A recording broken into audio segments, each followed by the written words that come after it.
Alexa, pause. Yeah, like literally when I was going through the toughest time of my life, like the toughest time of my life. And it was like around the time when my grandma was getting real sick. And I was going through life shit too. I was going through a lot of stuff in life. I was going through a lot of stuff in life, like my personal life, relationship, partnership, whatever you want to call it. I was going through so much at the same time. It was a lot of emotions just everywhere. Like literally, I found myself for like a 3 to 4 year time span, bro. I was like basically on autopilot. Like I was living my life on autopilot. Like seriously, like I had to because I had to be strong for my kids, and I was going through a lot of life shit, like a lot of life shit, and it was hard for me to deal with it. I didn't have time to reflect on it because that's how intense hardship was at one point in my life. Like it was so hard. Like, but you ever went through some of your life that you went through hardship to the point where you don't even have time to grieve or to reflect on the hardship because you got shit to do. Like you gotta get to it. You gotta do it, and you gotta be strong. And if you were to break down or to even reflect on a lot of the emotional hardship and stuff that you go through, you wouldn't be able to move forward. Like you would literally have to take a break and take time to process everything that you're experiencing emotionally, mentally, you know. And it could have an effect on you physically, because it really did have an effect on me physically. And also it has a tremendous effect on you spiritually. My effect that it had on me spiritually is like I went into an isolation. I call it a psychosis coma, where it's like I did not verbalize my emotions or how I was feeling. I like let everything just be balled. I just repressed everything. I repressed everything, and I wasn't expressing anything about how I felt about any situation.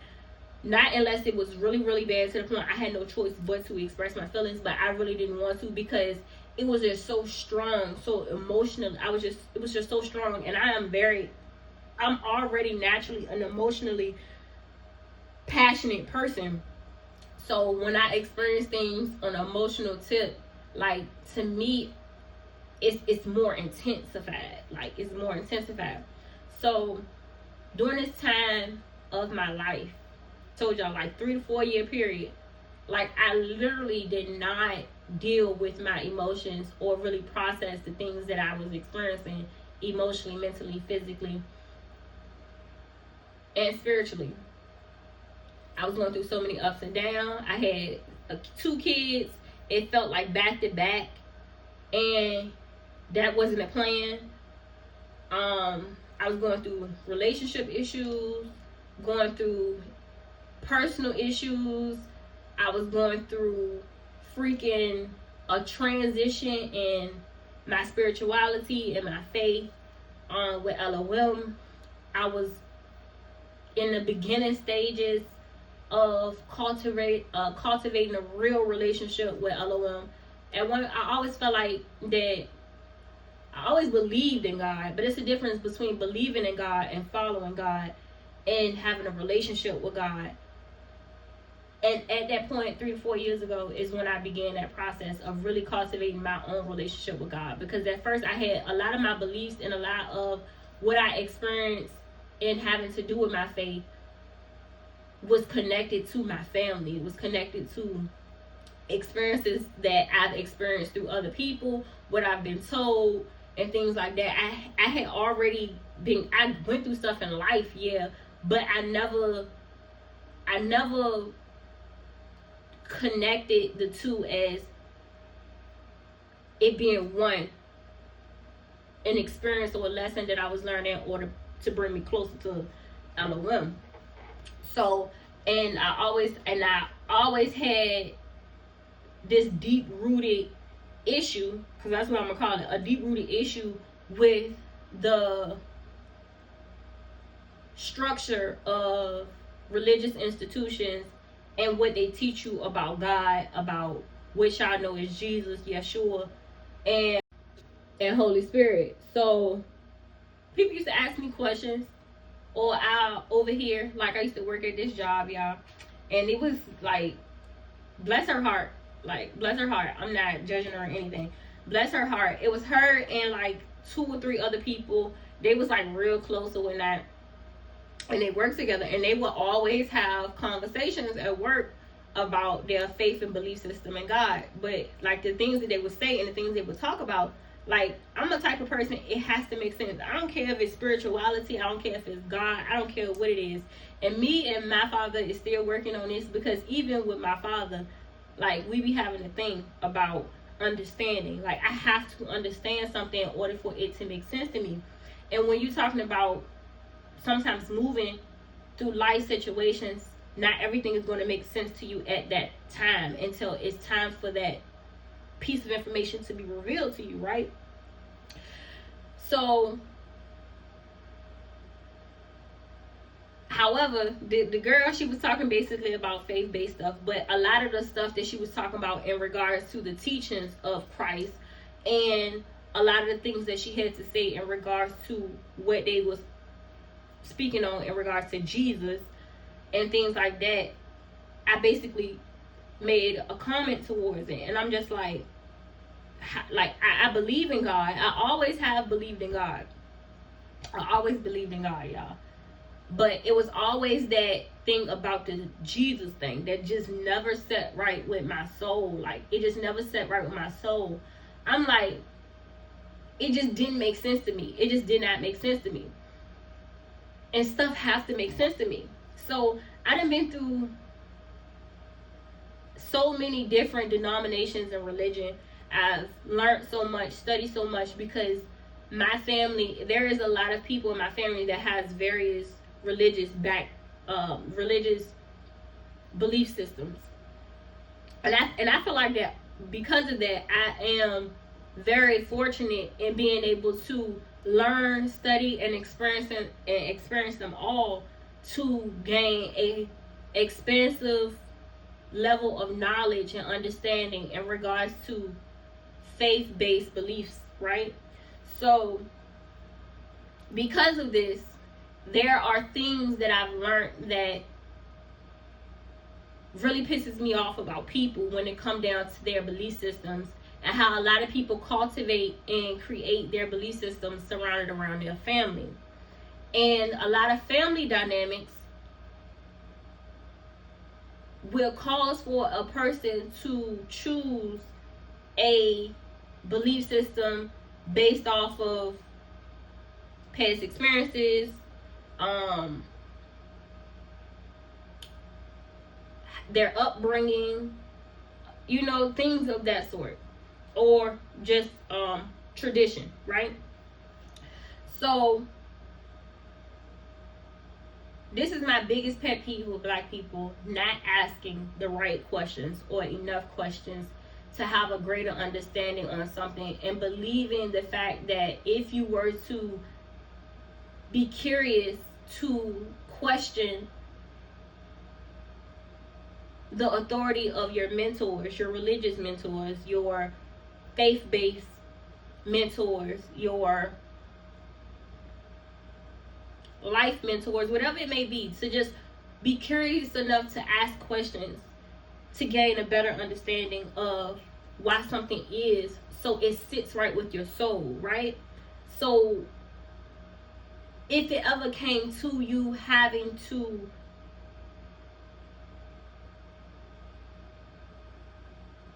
explain something to someone, you will have a better way of communicating why you have a better way of communicating the reason as to why you feel that somebody should convert over to your faith-based beliefs. Because that's the whole thing about spreading the gospel. That's what it's supposed to be about.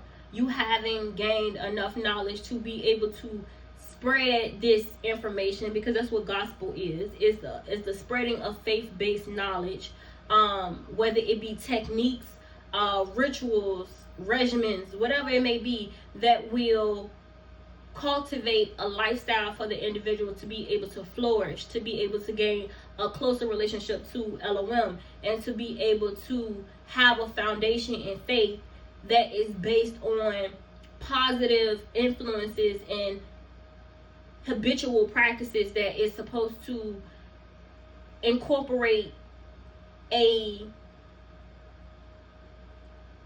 more Christ-like mind state that allows for you to be better, do better, create better, live better, and fulfill on a higher level of consciousness of self, mind, body, and spirit. So you have a lot of individuals that are accepting faiths out here based off of things that do not make sense, right? Just do not make sense. Just don't make sense.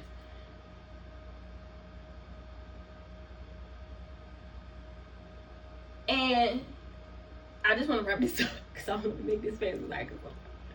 So I was like, all right, so back to the thing at work. Okay, so yeah, she was talking about it. So I questioned why she felt that way in regards to something that she had said about Jesus, right? Which is really Jesus. It's really Jesus. Because a lot of the practices and things that a lot of modern day people have incorporated in these religious denominations and institutions is based off of European and Romans, Europeans and Romanian, Russian, and things like that, Germanian cultures and belief systems that they had in regards to their faith-based beliefs. And they took it and they transformed it and they incorporated Egyptian faith-based beliefs because of the people that they wanted to serve them, in addition to them also putting their own twist onto what they believe in regards to them believing in the ideal of there being many gods. And I just want to clear something up. There is many gods. You a God, I'm a God, we're a God, all of us are a God, but we're not the God. We're not the supreme creator, right? So it is a thing between knowing that there are many gods and a difference between praising and worshiping many gods. That's two different things, right? A lot of people don't sit there and think about that.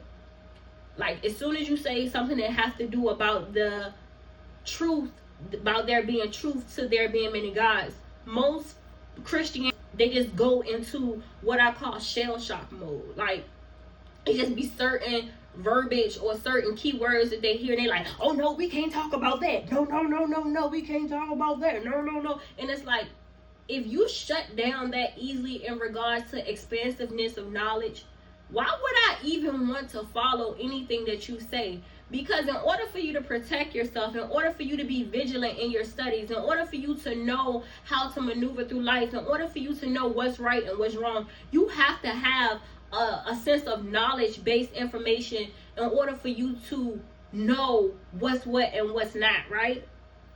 So to automatically just shut something down, the ideal of there being truth that exists, that is truth, yet still be able to communicate and explain to another individual who may be curious or wanting to know more in regards to something, is a totally different thing. You do not supposed to live your life in fear. You're not supposed to move throughout fear. That is not of God. Nothing that is led by a fear-based mentality or a way of being is of Elohim. That is of man. That's something man created. Man, sometimes operating out of fear, has a lot to do with some personal issues that they need to work through. That is the reason as to why they go into what I call shell shock mode, where they cannot be open-minded to the expansiveness of thought, right? And that is a bad thing. That is very limiting. That is a very limiting trait to have, to display, right? So That's why when it come down to Christianity, a lot of Christian based Christian based institutions and things of that sort, I be kind of iffy about it, because they shun the expansiveness of thought. Now, this is just based in, I feel, the States. This is based in the U.S., right? I feel when you go to other places like Ethiopia and Africa and places like that, who do study Christianity and who do convert over, or who are of the denomination of Christianity and practicing that faith, they are more expansive in thought. They are more willing to break something down. I'm going to attach a Christian faith-based leader in Africa. I forgot what part of Africa he in, but he was a big mentor of mine at one point in my life, when I was going through a transition into expanding my knowledge into knowing more about Christianity, where it's derived from, learning more about spirituality, and things of that sort. And he also talks a little bit about certain things that is more so spiritual, but also like metaphysical. And these are things that a lot of North American Christians shun. They shun the expansiveness of thought. They shun being able to provide their followers an expansiveness and knowledge having to do with Christianity, where it derived from, in addition to being honest about where it derived from, and also being honest in regards to more things having to do with the metaphysical side of spirituality. Because regardless if they want to say it or not, religion is religion. It has to do with community. It has to do with an institutional body basically coming together in order to be able to give praise and worship and practice a belief system that they all agree upon. But there's also metaphysical properties within them coming together and to share a cohesive belief system in worshiping and praising whatever they choose to worship and praise. And being able to explain these things to their followers and give them more knowledge and more information on why this is or not. And I'm not talking about history. I'm not just talking to get them more information, not just on the history side of things having to do with the physicality of stuff, but also give them more information on the metaphysical things as well.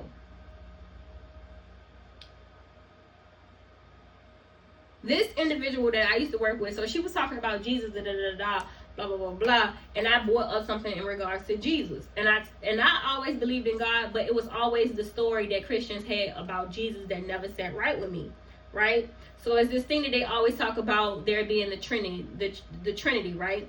So the Trinity is the one, the God, the Father, the Jesus, the Son, and Holy Spirit, right? Which is supposed to be, where you get it, the Holy Spirit. So when they do their sermons and they preach to the congregation, you will find them a lot relate to Jesus as Elohim. And they give praise to Jesus as much as they do Elohim. I'm going to tell y'all, that is wrong. You are not supposed to do that. You can give thanks, you can give appreciation, have gratitude for Yeshua, which is Jesus, the Lord and Savior, the Messiah, Archangel Michael. He's an angel, he's an archangel, he is a son of God. You will learn this if you expand your knowledge in Christianity. Right? Okay. all of this derived from somewhere, and all of this stuff is studied in different countries, y'all, which they have information to this, but people in the States, in the United States, do not know this.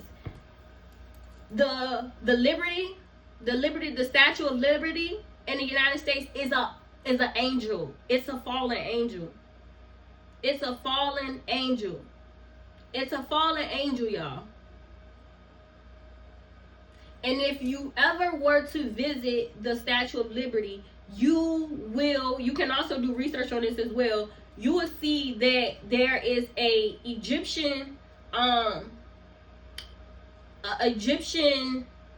phrase that is written on the Statue of Liberty that tells you that it is a fallen angel, that is the representation of what the Statue of Liberty is for and what it stands for.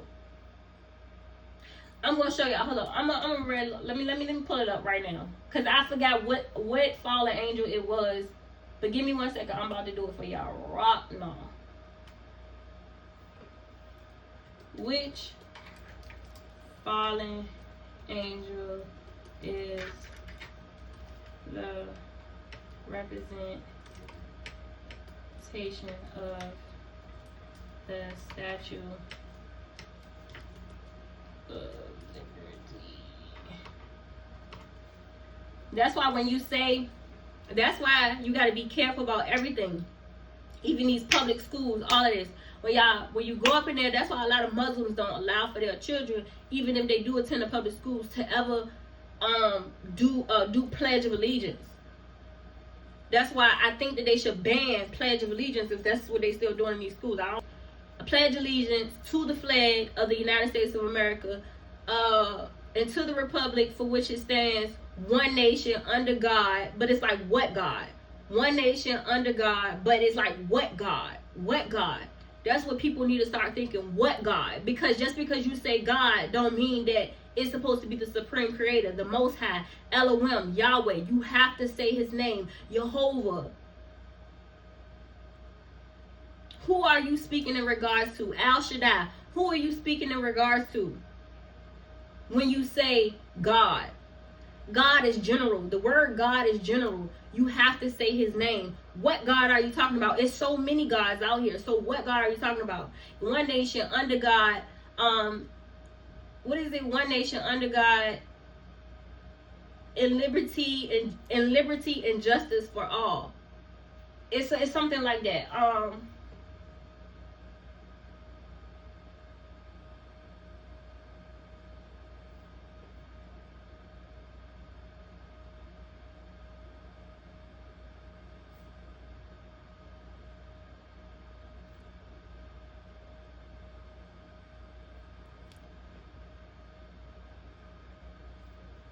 That's not what it is.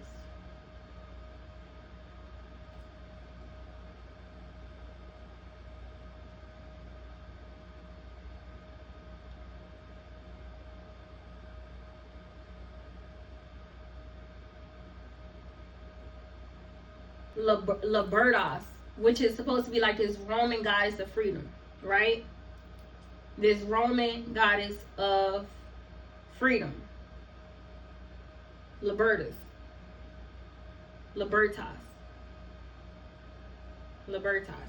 Okay, yeah. So it's Libertas. It says that it's not supposed to be a fallen angel, but it is a fallen angel, y'all. It's a fallen angel. Any Roman goddess or god that was worshipped is in connection to a fallen angel. Is in connection to a fallen angel. And it's so many of these statues that are around the world. They're around the world. They, a lot of these different statues and stuff, you'll find them in a lot of European cultures. Like, you'll find a lot of them. They have identical, you'll find that they have a lot of identical statues that is in the United States, that is also found in places like Russia, Germany, places like this that had these belief systems. And of course, since them being a part of that belief system also brought that same belief system over into the new world, brought them over into what we call the new world, which is modern day Babylon here in the United States, right? Because as one world ended, they tried to start a new world to keep this whole shenanigans going, because it's only but so long that they can continue to blasphemy Elohim, right? So they try to call themselves getting smarter and smarter with incorporating these belief systems and things like that.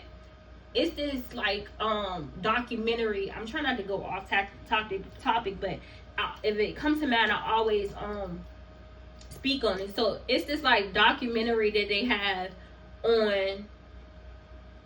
It's this documentary that they have on all of the different church institutions, all of the different faith-based institutions in the European and Asiatic cultures that had this memorandum that they put in place, where they had to do away with a lot of the faith-based practices that they had in place, because they was receiving so much spiritual karma, and justice was being served on a lot of the things that they was doing that was considered to be out of divine order. And they remove a lot of these things from their faith-based teachings in order to right their wrongs.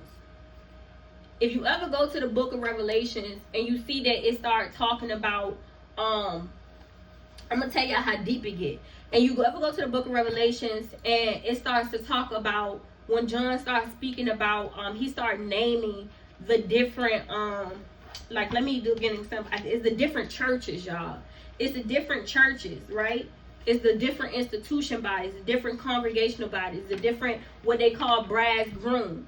But I'm going to tell y'all how interconnected it is and how far back it goes, to the degree and to the point where these institutional bodies, these congregations that were put in place, were all ran by angels. It was all ran by angels. They have territory and dominion over these congregations and institutions, religious institutions, and they're supposed to uphold a certain degree of practicalities of divine order, basically. Let me put it in divine order that is surrounded within the laws and the commandments of Elohim, right? A lot of them defied this, which is why you got like the fallen angels. Fallen angels is nothing but a lot of the watcher angels that were considered to be the watchmen over mankind, over sons of man, that basically were supposed to watch over sons of man. But when they went against Elohim, for whatever reason, some because they were tricked, and for others because for some because they were tricked, and for others because they wanted something out of it. Like they wanted to either sleep with sons of man daughters, or they wanted to do things that were outside of the commandments, laws, and principalities of Elohim, of the divine order that was set in place. So when they made this agreement to defy Elohim on Mount Hermon, and I'm going to talk more to y'all about this and explain that to y'all, because it gets so deep, y'all. And I'm going to tell y'all where Mount Hermon, everything is geographically located, to give y'all more of an understanding as to how deep this actually goes, right? So all of this happening, right? So each angel, even still to this day, because regardless if the angel is not like, regardless, it's more so of like a spiritual, it's more of a spiritual binding, a spiritual connection, right? Regardless if that angel is binded or bonded or not, it still doesn't matter. They still have principality and control and dominion over that territory if it hasn't been uprooted. Which is why you had Yeshua, which is Archangel Michael, that was coming to the earth to bruh, this shit gets so deep. Excuse my language. It gets so deep. Which is Archangel Michael, which is the son of God, right? To come down to recruit sons of man in order for them to ascend into a higher state of consciousness of mind, body, and spirit, so they too could become what you call an angel, right? You have a lot of fallen angels. So they recruiting sons of man to take their rightful place and to ascend into what one will call an angel, a state of an angel. And that is possible. It's possible. You do have also this part I haven't gotten too deep in. I'm not gonna go too far deep into that because I'm still doing research on some of this stuff, right? So I'm not gonna go too deep because I want to be able to prove something to y'all. But so Archangel come down as Yeshua, who y'all know as Jesus, to be able to put certain principalities, laws, and commandments in place to take the place of the watchers, which is the fallen angels, in order for man, sons of man, to come into the degree or to the place of becoming or taking the place of sons of taking the place of sons of God who had fallen from grace. They screwed the story up. That's how y'all know. If you ever go back into the story and read, it was 200,000 fallen angels. They say they give the names of 200, but it was 200,000, y'all. They give the name of 200 of the leaders. 200 leaders, right? And so they give the names of only 200 leaders because under each leader, I think it was like 10,000 under each leader, I believe. Yeah. I can name all the 200 leaders to y'all. It's 200 leaders of the angelic realm who had reign over 10,000 legion of angels up underneath of them. So you had basically like you have here on earth where you got your captains, your sergeants and things like that. Like the military is set up. I'm trying to tell you, they already knew. These people found this information out, and which is why they structure and they have things structured like this. Like this is not anything that haven't already been set up. As above, so below. So it was 200 angels in place, right? These angels to defy Elohim and to go against Elohim, to the degree where a whole war broke out in the heavenly realm. The reason being is because everything has levels. So even though these angels are of a higher realm, not all of them have access to Elohim. You know how you have a boss, you have a CEO in the company that you work for, and though you know that you have a boss, though you know that you have a CEO, though you may know their name and their face, right? But you've never actually met them in person. You never had a face-to-face encounter with them. You never shook their hand. You never had no type of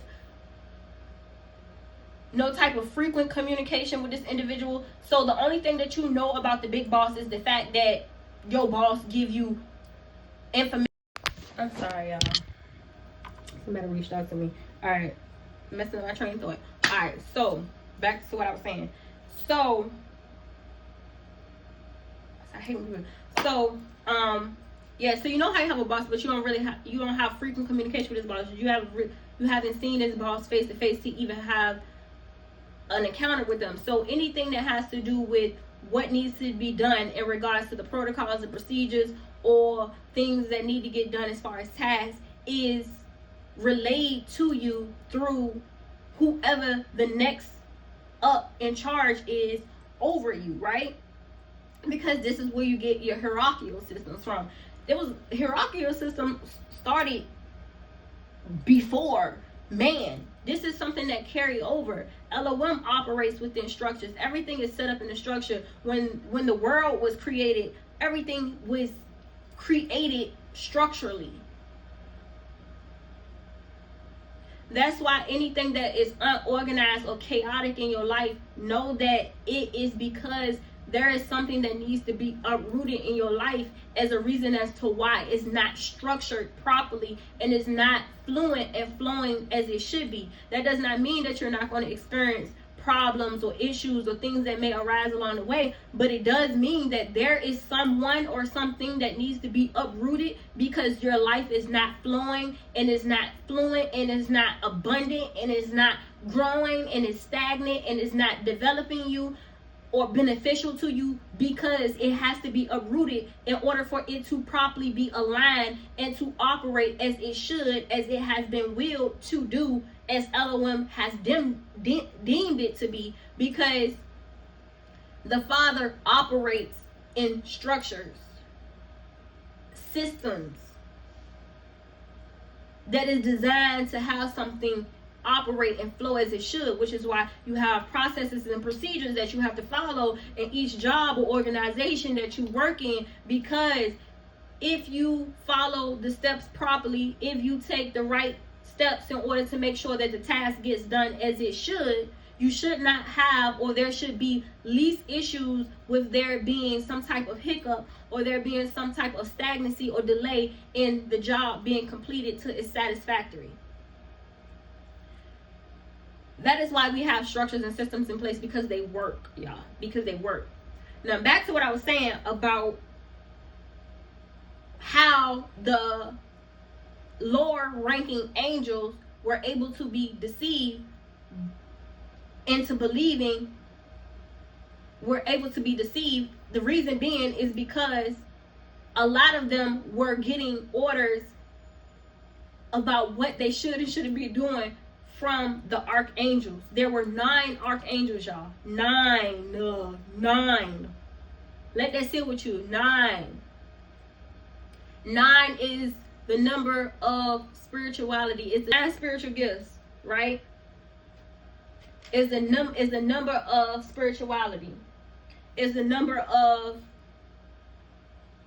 structure, organization,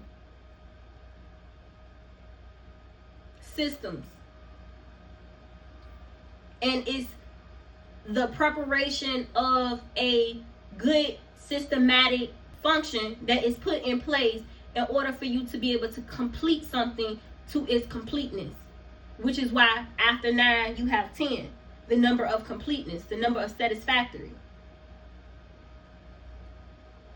That means everything comes together holistically and it has been completed. Satisfactory. But before you can get to its completeness, there has to be things in place in order for it to operate and function properly. If it doesn't, it fails. That's why every number up to 10, after you get to 10, after you get to 9, 9 is the last number. 9 is only 9 numbers. It's only 9 true numbers. Anything after the number 9 is basically a repeat of the same number after it. It's just numbers added on to it. So you got 9 holistically. After that you got 10. It brings you back to 1. It brings you back to the completeness of unity. It has a different perception of meaning to it because of the expansiveness of it. So it's not just 3, it's 1 plus 2, right?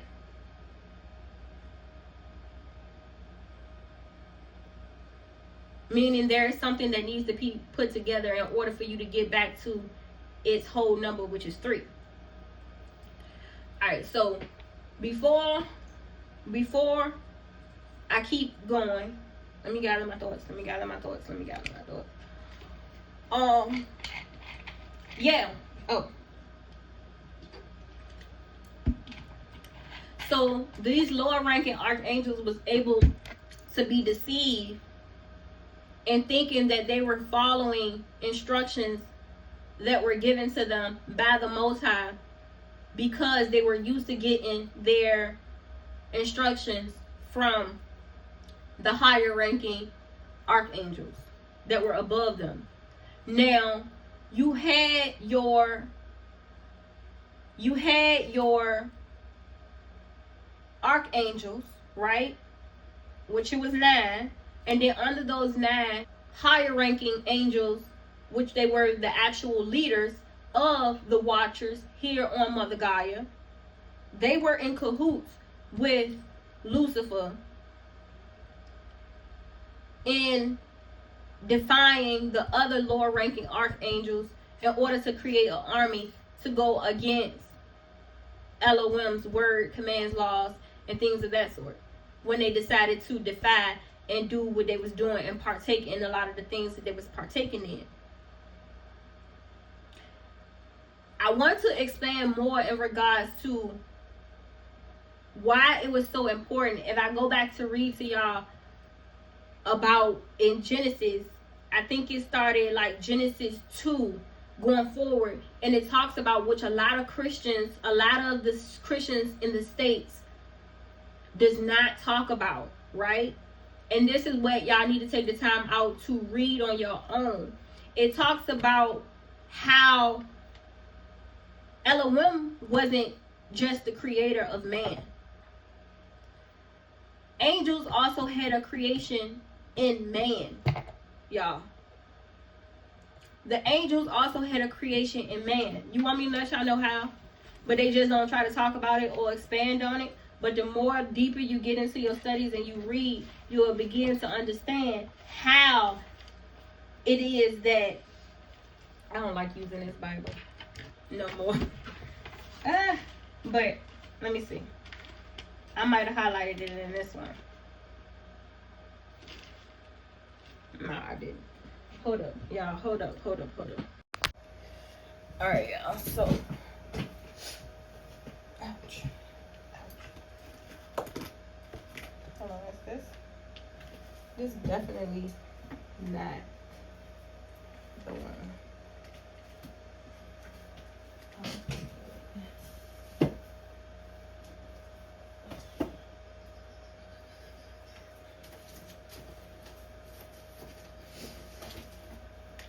I'm sorry, I got so many different Bibles laying around. Hold up. Alright. Look at that. I'm going to read to y'all Numbers 23. For some reason, I'm being told to read that to y'all. It got something to do with grace. I just opened it up to Numbers. And it's, it has this by it. So, Ancestors was telling me to read that to y'all. Numbers 23, a message of grace for 5 people. Alright, I'm gonna come back to that. Oh, here it goes.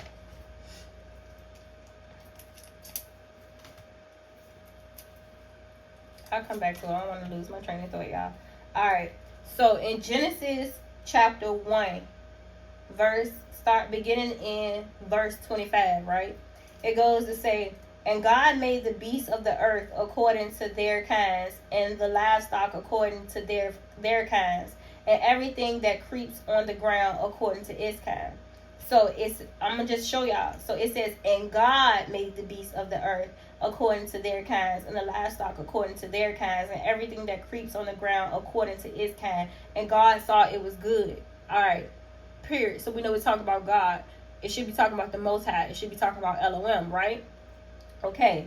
It said, then God said, let us,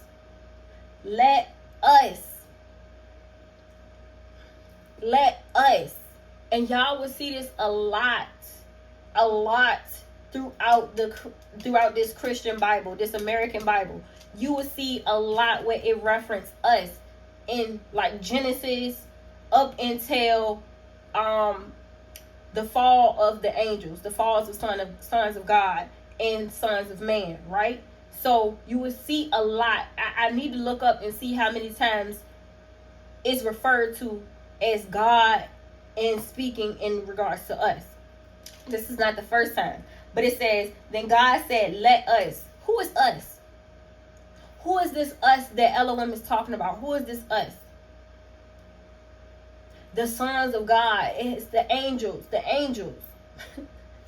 They also created man as well. So it says, then God said, let us make man. So it wasn't just God. Because at first in verse 25, it said, and God made the beasts of the earth according to their kinds, and livestock according to their kinds, and everything that creeps on the ground according to its kind, right? And anytime it's talking about just God, will God do something? God doing it by itself, okay? God's doing that by itself. And God said, let the earth bring forth living creatures according to their kinds, livestock, creeping things, and beasts of the earth according to their kinds, right? So, why repeat it twice? Okay. That might be significant. I don't know why they repeated it twice in verse 24 and 25. Okay, anyway. Oh!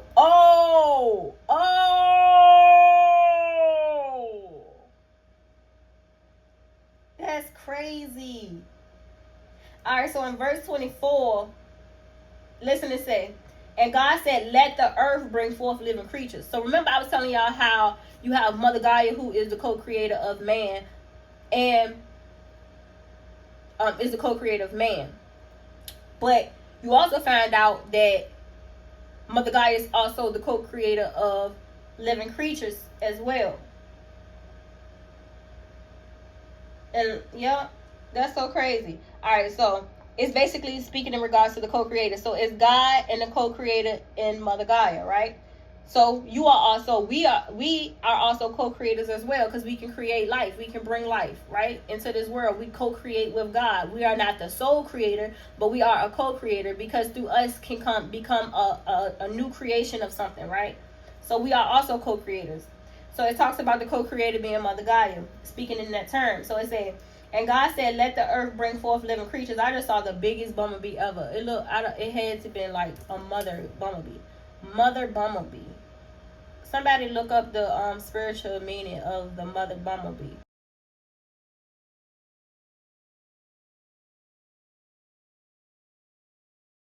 I just saw one. Just came to the mirror, to the window.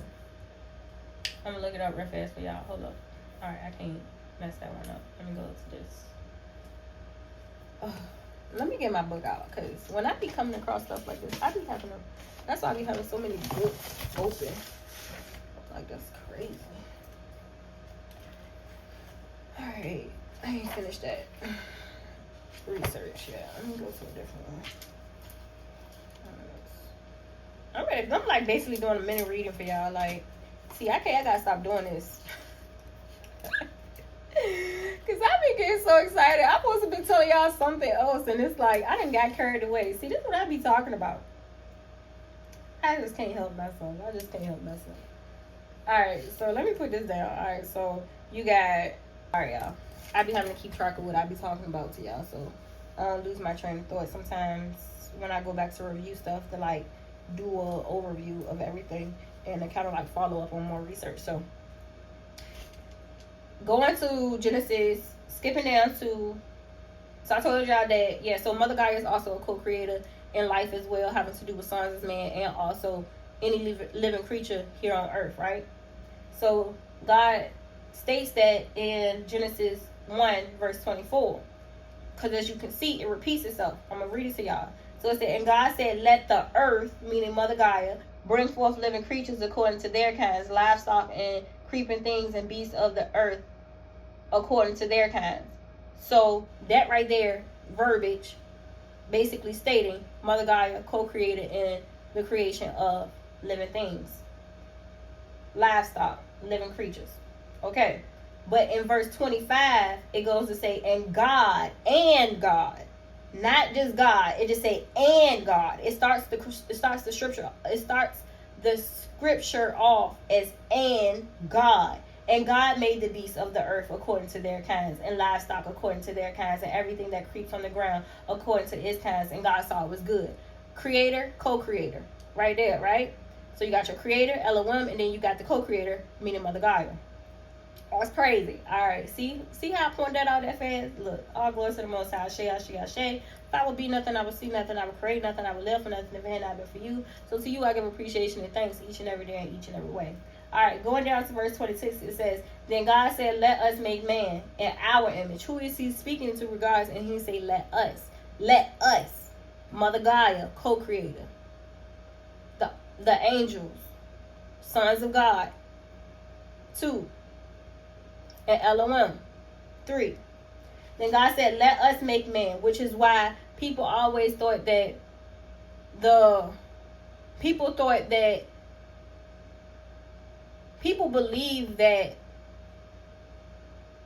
we had authority over the angels. But no, the angels had authority over us.